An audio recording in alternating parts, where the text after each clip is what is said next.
Gracias por estar con nosotros en este miércoles de historia con don José Luis Hernández Caudillo. Bueno, la semana pasada ya habíamos comentado aquí en Alternativa de que la consumación de la independencia tarda más de una década más. Sin embargo, todo mundo conmemoramos el 15 y el 16 como el Día de la Independencia, cosa que ya don José Luis nos ha estado informando, nos ha estado comentando, ¿verdad? Que eso no es apegado a la estricta realidad. Pero el día de hoy estaremos hablando de la otra parte que es muy importante porque es realmente la consumación de en lo que se convierte después nuestro país. Porque antes no existía México, antes era pues la Nueva España, era un virreinato de la corona española. Y eso es lo que estuvimos viviendo durante tanto tiempo. Pero es un 1810 y es hasta 1821 cuando es la consumación. De eso vamos a hablar y de los personajes que fueron parte fundamental. Vamos a hablar de la Güera Rodríguez y vamos a hablar también de Agustín de Iturbide. Bueno, señores, estamos en Alternativa FM y está conmigo don José Luis Hernández Caudillo. Adelante, don José Luis. Buenas tardes, pues sí, como habíamos quedado la semana pasada, hoy vamos a hablar de qué sucede entre 1811 y 1821 en ese espacio que hay entre el fusilamiento de Hidalgo y los demás insurgentes. ¿Quiénes siguen el proceso?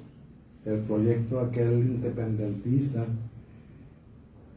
que como ya lo comentamos la semana pasada, no se buscaba independizarse de nadie, sino que pensaban que Fernando VII iba a regresar al gobierno español.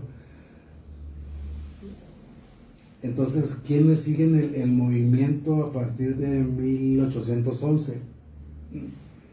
El movimiento lo sigue... Ahí sigue, así se ve.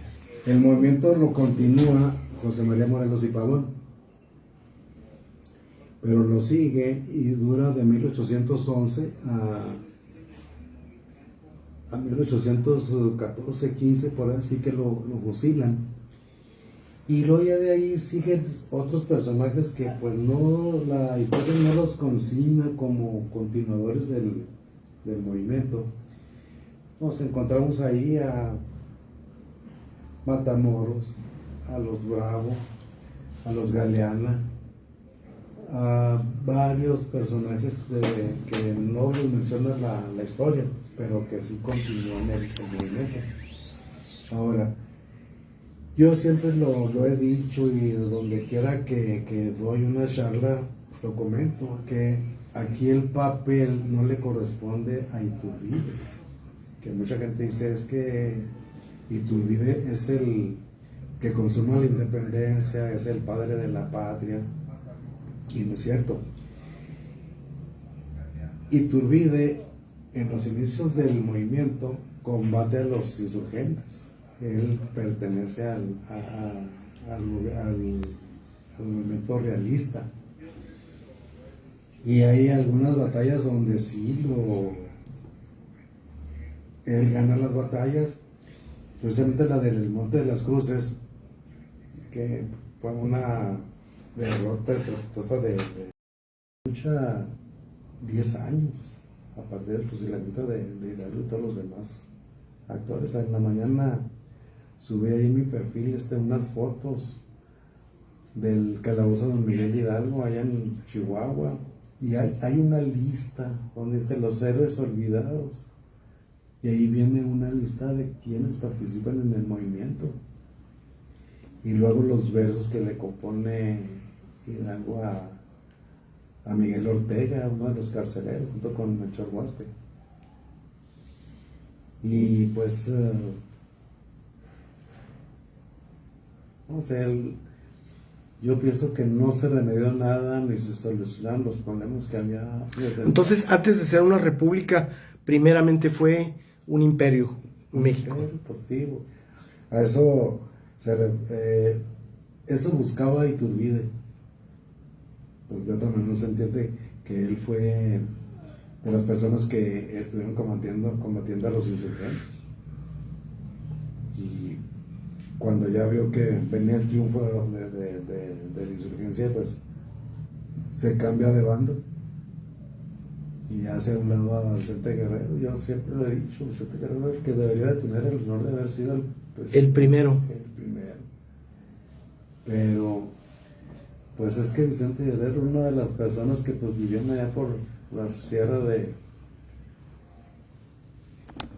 que siempre estuvieron combatiendo, y pues no tenía la preparación. Sí sería muy buen estratega como para encabezar el movimiento allá de la insurgencia, pero no tenía la preparación para ver. Ahí le faltó. Sí. Don José Luis, cuánto tiempo dura este imperio y bueno, cuándo se transforma ya en una república? Bueno,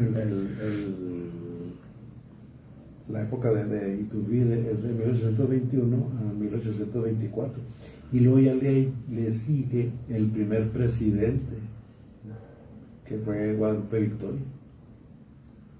Entonces ya de ahí empieza a verse cómo qué sigue después de la lucha de independencia.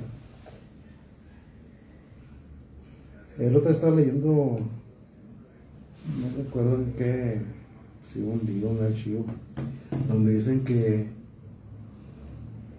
la deuda pública del país se da cuando Benito Juárez, cuando la famosa leyes de reforma.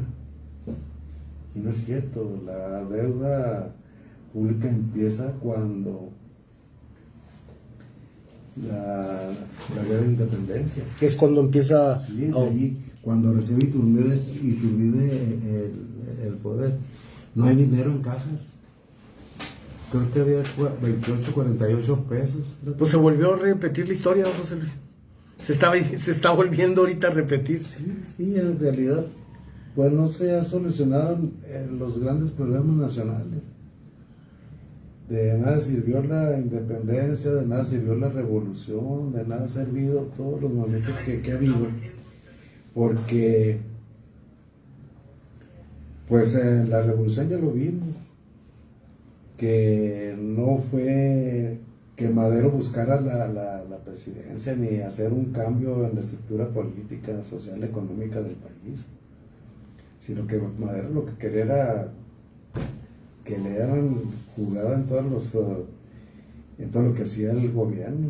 Pues, Madero no tenía necesidad, pues, toda su familia era mucho dinero, de Parras, Coahuila. Exactamente. Y pues cuando la revolución, lo primero que hubo fue la decena Traqui para matar a Madero y Pino Suárez. Y luego de ahí le sigue Huerta, y de ahí han seguido los grandes problemas nacionales. O sea que la vida del mexicano nunca se ha solucionado, nunca ha progresado. Yo te estaba leyendo, viendo un programa, un extracto, donde dice la presidenta que ahorita el país ya tiene menos pobres. No sé si se referiría a que hay menos gente pobre o que hay gente con un poquito más de recursos por la dádiva que le dan del programa de bienestar. Pero ella, no sé, bueno, desde el presidente anterior, no saben que esa no es la solución para los grandes problemas económicos. Y eso que da, pues probablemente ella esté con esa concepción de que, pues como reparten tanto dinero, ya se acabaron los pobres. Y no es cierto. Yo, cuando la gente se pone a discutir, que me dice que sí ha servido el programa de bienestar, porque ayuda a los 6,200 pesos que dan cada 2 meses, le digo, bueno, y no te has puesto a pensar de que esos 6,200 se traducen en nada cuando vas al seguro y no hay medicamentos y los tienes que comprar por fuera. Así es, así es. Entonces tienes que poner más de lo que te dan para poder comprar el medicamento. Entonces, ¿dónde está ese apoyo del gobierno federal? Nada más que mucha gente pues se van con la finta. Y pues desgraciadamente pues no hemos avanzado ni con la independencia, ni con la revolución. Seguimos en las mismas. Y no sé, ya estamos resintiendo. Por ejemplo, en la ciudad estamos resintiendo que la economía está cada vez más deteriorada, porque ya el centro histórico, pues muchos negocios ya no pueden subsistir. Ya es muy notorio, ¿verdad? Sí, porque tienen que pagar renta de local, tienen que pagar impuestos, tienen que pagar empleados, tienen que pagar muchas cosas que no hay circulante. En primer lugar, porque las maquilas están cerrando, están despidiendo empleados. Entonces esa gente ya no tiene dinero para ir a comprar lo que compraba anteriormente, la canasta básica. Uh-huh. Entonces no ha servido de nada esos dos movimientos, la independencia y la revolución. Seguimos en las mismas. Seguimos igual. Las tiendas de raya ya se han convertido en los Oxxos, ¿verdad? Pues sí, ya. Oiga, don José Luis, 1821, ¿por qué no conmemoramos? ¿Por qué casi la historia le da la espalda a esa fecha? ¿Por qué no tenemos la cultura cívica, o simplemente porque en la historia no se reconoce tanto el 21, el 1821, como sí se recuerda el 1810? Bueno, lo que pasa es que si vemos la historia, probablemente para no hacerle propaganda al movimiento de consumación de la independencia, porque es el 27 de septiembre, que es el cumpleaños de Iturbide. Ok. Probablemente por ahí vaya. Entonces, lo comentamos la semana pasada, por ejemplo, ¿por qué en lugar de celebrar el 16 de septiembre, que es el año del grito, el día del grito, por qué se celebra el 15? Mucha gente dice, es que Porfirio Díaz cambió la fecha porque quería festejar su cumpleaños el día 15. No es cierto. Ya desde cuando estaba Santana, él fue el que cambió la fecha del 16 al 15. Ahora, por otro lado, también el que le dio mucho impulso fue Maximiliano, ¿no? Él rescató la celebración porque necesitaba íconos, necesitaba personajes, necesitaba conectarse con el pasado de México para conquistar a ese pueblo que estaba en el Segundo Imperio, ¿no? En el de Maximiliano. Sí, entonces él lo que quería era conversarse con el pueblo mexicano, y cualquier detallito, cualquier personaje, cualquier fecha, él quería hacer mención, decía, pues es que Maximiliano está conmemorando tales fechas, tales personajes, los estaba rescatando. Oiga, yo tengo una duda. En el tiempo en que Juárez estuvo en Ciudad Juárez, en Villa Paso del Norte, se celebraba ya ¿hasta cuándo se empezó a celebrar aquí el 16? Es decir, en el tiempo en que él estuvo, ¿no se celebraría el grito? ¿Sí se le celebró? ¿Él lo celebró? Él lo celebró. Lo que pasa es que yo tuve una discusión con un personaje que dice que es historiador, y un día me dice, oye, estoy haciendo un documental, quiero que me des tu opinión. Entonces me manda la parte que ya tenía grabada, y dice el documental es que don Benito Juárez él gritó en lo que fue la antigua presidencia, ahí en la calle Mariscal. Corté el video y le mandé un mensaje, le digo, oye, ¿cómo se te ocurre decir eso que estás poniendo en el documental? Benito Juárez no dio el grito ahí en la presidencia, y él era muy respetuoso de las instituciones. Por eso él buscó un edificio que fuera federal para desde ahí despachar. Dije, don Benito Juárez sí dio el grito aquí en 1865, pero lo dio en la Plaza de Armas. Se engalanó la Plaza de Armas, se hizo toda una ceremonia, pues, correspondiendo a la investidura del presidente de la ciudad, de la fecha. Claro. Y ahí dio el grito en la Plaza de Armas. Ahí fue. Un saludo al padre Mario Manríquez, está en sintonía, le mandamos un saludo al sacerdote, y también le mandamos un saludo a Eduardo Hayen. Eduardo Hayen también, también está el seguido padre ahí de en catedral. sintonía. Oiga, don José Luis, ¿qué otras celebraciones tenemos ya? Bueno, la del 19 de septiembre, que de algún modo se ha vuelto un día importante, porque es el día del simulacro nacional, ¿verdad? Es el día del terremoto, el 19 de septiembre del 85.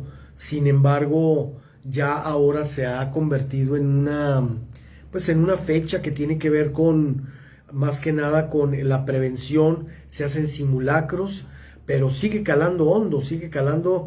Y mire, no me lo va a creer, don José Luis, pues ha sido un estudioso del fenómeno social del 85. ¿Por qué? Porque Juárez lo resintió, una gran cantidad de gente de la Ciudad de México, don José Luis, se vino a vivir aquí a Juárez. Sí, yo por eso casi no quiero mencionar ni quiero hacer énfasis en que hay que conmemorar algo el 19 de septiembre, porque aquel 19 de septiembre del 85, mucha gente del Distrito Federal sí vienen a Juárez. Así es, y con las consecuencias que ya sabemos. Y yo les digo, bueno, es que se vino todo el chilanguerío del DF y es lo que nos trajeron la cultura del DF. Lo malo. Antes del 85, ningún negocio, ninguna casa tenía rejas, alambres de púas, alarmas, cámaras, no había nada de eso. Las casas todavía antes del 85, la señal de que no había nadie era el aldaba o la gente que no tenía el clavo doblado, que era todo. Yo les digo, cuando pasen ahí por la Vicente Guerrero y Gregorio M. Solís, contra esquina del bar El Papillón, vean el barandal que tiene esa casa. Es un barandal que era como de 1 metro. Sí, es bajito. Ese eran los barandales. Era nada más para delimitar, pero... Les digo, ese barandal no era como protección para la vivienda, era un adorno. Así es. No necesitaban protección, no había nada de eso. En cambio ahora, don José, Ahora no, ahora hay que, los barandales hay que subirlo. alambre de púas, cámara, tiene que poner todo lo que mandó usted. Enrejado y cámaras, alarmas, todo eso. Y con todo y eso, todavía se dan los asaltos y los... Así es. Juarenses murieron en el Regis, ¿verdad? Sí, aduanales. Hubo algunas personas que fueron de visita, fueron de negocios o estudiantes que fueron al DF y se vieron afectados. Entonces, desgraciadamente, pues se nos vino toda esa ola de... ¿Se acuerda usted de Lourdes Guerrero? Porque ese día no estaba Memo Ochoa, estaba Lourdes nada más en Hoy Mismo, y de repente las lámparas se empiezan a oscilar. Y después, pues, la tragedia, ¿no? De todo lo que pasó. Sí, entonces, a partir de esa fecha, yo lo he comentado también en algunas Pláticas. que he dado. Y les digo, en ese tiempo, pues, todo lo malo que se vino con los chilangos que nos llegaron aquí, pues es que no había vivienda. Entonces en una vivienda había hasta 10, 15 personas. Así es. Antes de los migrantes pasó ese fenómeno con los chilangos. Invítenos, don José Luis, el tiempo se nos termina, invítenos al Juárez de ayer. Le mando saludos hasta Playa del Carmen, allá con Luis Vázquez, que nos está sintonizando. Pues un abrazo. Un saludote a Luis, al tremendo Luis. Adelante, don José Luis. Un abrazo y pues sí, los invitamos para que nos sigan ahí en el grupo de El Juárez de ayer, que tenemos la historia de la ciudad y en fotografías. Tenemos ya no sé ni cuántas hay, y cada foto tiene un pequeño comentario, una pequeña reseña de qué se trata. Y sobre todo, pues, la ubicación y muchos datos así. Oiga, pues luego vamos a tener que hacer también la historia de Playa del Carmen, también es interesante, es reciente, pero es muy interesante también que ponernos en contacto con los historiadores allá. Y lo que pasa es que también está resintiendo la crisis. Claro. Hay menos turistas. No, está difícil, ¿eh? En muchos lugares ya se está notando a nivel nacional. O sea que no es nada más el fenómeno aquí en Juárez, sino que ya en todas las repúblicas se está resintiendo. Así es, traemos una crisis bastante fuerte y conforme siga avanzando los meses se va a seguir avanzando porque la maquiladora ya no puede sostener. Ya van a empezar a darse despidos ya más, dijéramos, masivos. En el 68, que empezó la primera maquiladora. La RCA. No, Acapulco Fashion en la López Mateos. Yo siempre dije, es que eso del programa de las maquiladoras no es la solución a los problemas de Juárez. ¿Sabe qué nos faltó? El desarrollo de proveedores. Nada más maquilamos. Lo que debimos de haber hecho hace 50 años es integrarnos a la cadena de suministro para que no nada más darle servicio de cafetería, de transporte, esas cosas. No. Sino que lo que haga la maquiladora, si hace gabinetes o lavadoras, bueno, por lo menos que los tornillos se vendieran, fueran hechos aquí en Ciudad Juárez. No, yo he ido más atrás. A lo que se le debe haber dado impulso fue a los campos algodoneros que había aquí a un lado de ok. Lo que pasa es que cuando estaba en la escuela de agricultura, que los ingenieros tenían sus prácticas precisamente en los campos de cultivo, les dijeron a los campesinos, mira, estas tierras son muy buenas, pero tienes que variarle un ciclo algodón. Sí, pues para que no echen a perder la tierra. Claro, Claro. No, es que aquí ya tenemos vendido. ¿Y qué fue lo que pasó? Que hicieron improductiva la tierra y después tuvieron que vender para hacer casas del Infonavit. Y ahí está el Y detalle. ese fue el problema. Bien, don José Luis, pues muchas gracias por habernos acompañado en esta tarde. Yo lo invito a que se quede usted en Alternativa con la programación de Alternativa FM. Saludos hasta Playa del Carmen, muchos saludos a la UNID, a la Universidad, a la UNID, y también próximamente vamos a tener un enlace con la universidad, en donde pues Luis Vázquez es catedrático. Don José Luis, finalmente el 21 hay un evento de nuestro amigo Toño León. Platíquenos un poquito, si quiere póngase el micrófono lo más cerca posible, así me ándale. Sí, lo que pasa es que hace 4 años Antonio León traía un proyecto de rescatar el Ojo de Orozco, esa piedra que fue icónica en la toma de Ciudad Juárez cuando la época de la Revolución, y él quería rescatar esa piedra porque ya los malandros, la gente que iba, la estaban desmantelando. Entonces él quería poner un enrejado alrededor, para que a la gente no se subiera. Entonces yo le dije, no, pues es que se van a robar la reja.